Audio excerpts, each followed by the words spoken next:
Hi guys, it's Yogi here, and today I really want to speak to you about your actions and the reactions and what you're in control of and what you're not in control of. And I really want to do this because I want you to stop being frustrated at things that don't happen for you.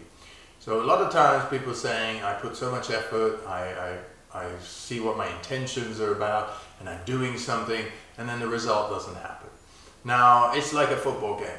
If every time somebody thought they were going to score and they scored, football games will be 200, 300 score lines, and the reason they're in the sort of 20s and 30s and 40s is because, yes, we intend to do something in a tennis match and work and everything that we do, but it doesn't always happen the way we think it should.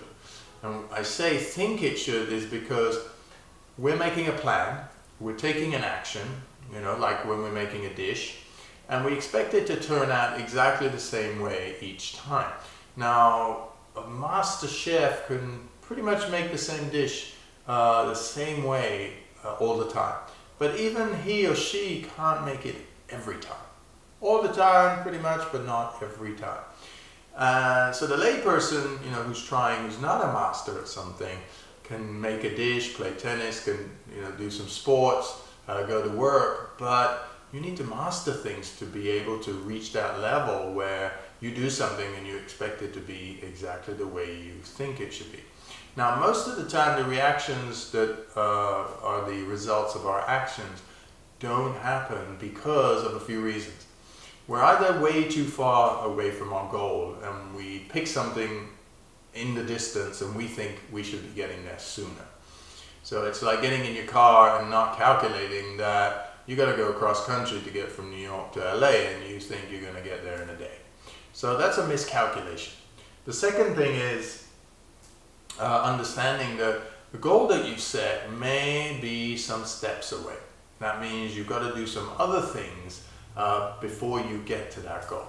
So you've got other learnings, trainings, and other things to do, and then that goal starts to become in your vision.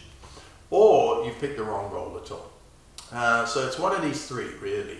Or there is one more thing, that you've got to do a little bit more work to get to your goal. So you're falling short a little bit, some more effort is needed. And then there's the big thing, which is karma. Karma means that there's a big universal plan in what's happening, and you and I are not in charge of that. So when you take an action, when you set an intention, does not mean that every time you're going to get what you want, because there's a universal action at play, which is not allowing us to get that reaction or that result in this moment, because there's a perfect time for it.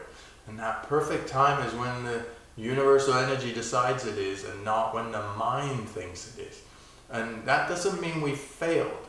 That means that it's either not the time, there's a few more steps to take, the goal itself needs to be shifted and changed a little bit, or our effort needs to be a little bit stronger. But there's no failure in any of this. It's just a matter of you choosing to take an action, but you are not always in control of the reaction, right? You kick a ball, it goes towards the goal, and then it swerves off. Why? The wind, karma, many other things. So just know that your job is to take the action, be prepared, and take the correct action, and then allow things to be as they are, accept the results, and keep continuing and taking actions and making choices. So eventually you get to where you're going, and then you continue. So never be discouraged. It's a work in progress for all of us. So our job is just to take that action and then allow the reaction to be what it is. Namaste.